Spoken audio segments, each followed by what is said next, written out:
네, 한 주간 스펙주 주요 공시 살펴보도록 하겠습니다. 먼저 다음 주는 HMC IB 6호 스펙이 청약이 있습니다. 월 화요일 80억 규모고요.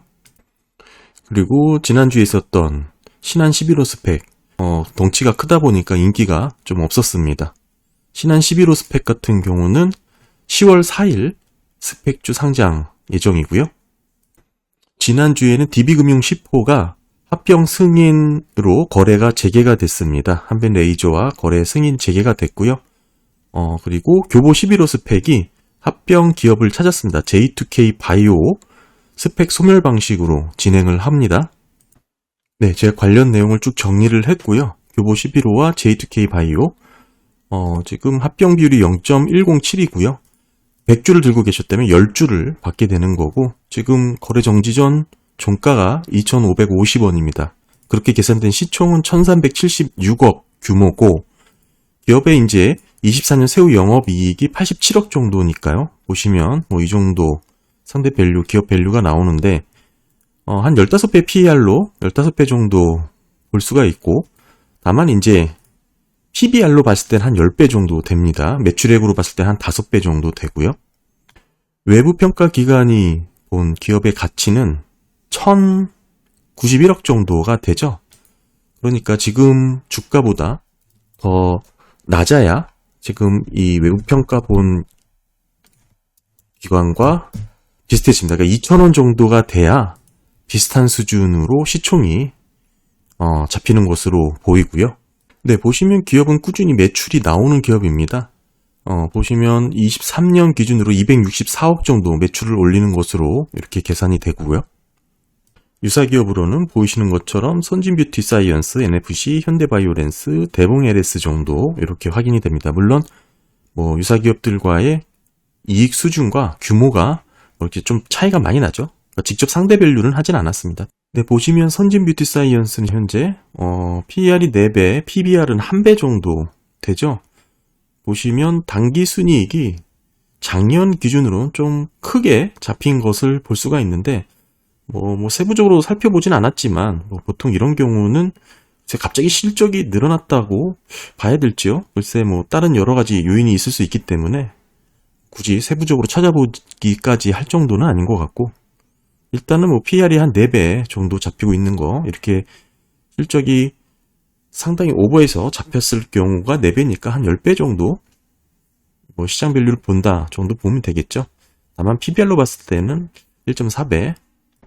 네, 다음은 NFC입니다. 시총이 1,000억이 안 되죠. 약 745억 원. 그리고 PBR은 1.2배, 아까도 1.5, 1.2, 그 정도 수준이죠. 대신에 PER은 28배나 받고 있습니다. 보시면 PER이 40배, 20배, 당기순이익이 한 100억 미만으로 이렇게 잡히고 있고, 매출액은 더 떨어졌는데, 글쎄요, 그렇게 크게 의미 있는 밸류라고 보기는 어렵죠. 네, 다음은 현대바이오랜드입니다. 시총 1,500억 규모고, PBR 역시 1.1배. 다 비슷하죠, PBR은. 1.4, 1.2, 1.1 비슷합니다. 보시면 당기순이 적자를 냈던 거니까 PER 비교는 큰 의미가 없어 보이죠.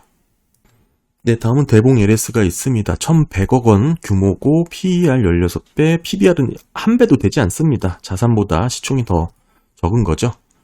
PER 보게 되면 한 10배, 가장 글쎄요, 가장 비슷한 수준의 기업이라고 볼 수가 있겠죠. 매출액이 935억 원에 당기순이 86억 정도 잡히고 있으니까요.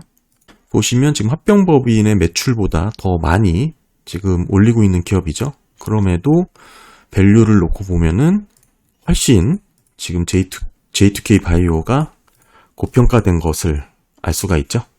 물론 단지 숫자만 봐서는 그렇지만 J2K 바이오가 영업 이익률이 상당히 높다든지 또 그런 이유가 있다면 또 얘기가 되겠지만, 글쎄 시총 1,000억짜리 기업이 그렇게 유사 기업들과 밸류 비교를 했을 때 압도적인 뭔가 경쟁력이 있다라고 보기에는 대부분은 없었죠. 실적이야 어느 정도 미래 실적이니까 어떻게 추정하느냐에 따라 달라질 수도 있고, 다만 자산 대비로 보는 게 그래서 의미가 있습니다. 8배, 이것도 2,000원으로 했을 때 8배인데 아까 2,550원에서 거래 정지가 됐잖아요. 그러면 PBR이 10배거든요. 근데 아까 유사 기업들은 다 1배, 1.5배 뭐 다 그랬습니다. 많아야 1.5배. 상당한 글쎄요. 제가 보기에는 좀 오버해서 밸류를 측정한 거 아닌가. 합병 비율 상당히 나빠 보이죠.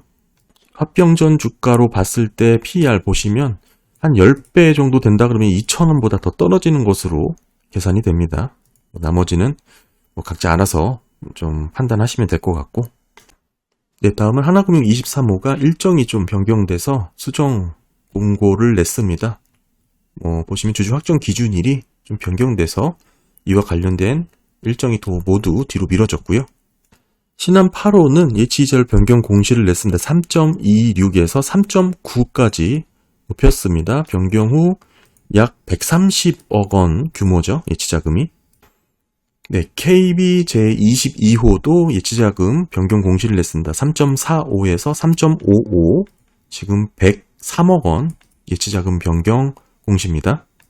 참고로 예치자금은 1년 단위로 신탁에 맡기는 거기 때문에 기간이 만기가 되면 다시 재예치하죠. 그때 예치 이자율이 변경되는 그 부분입니다.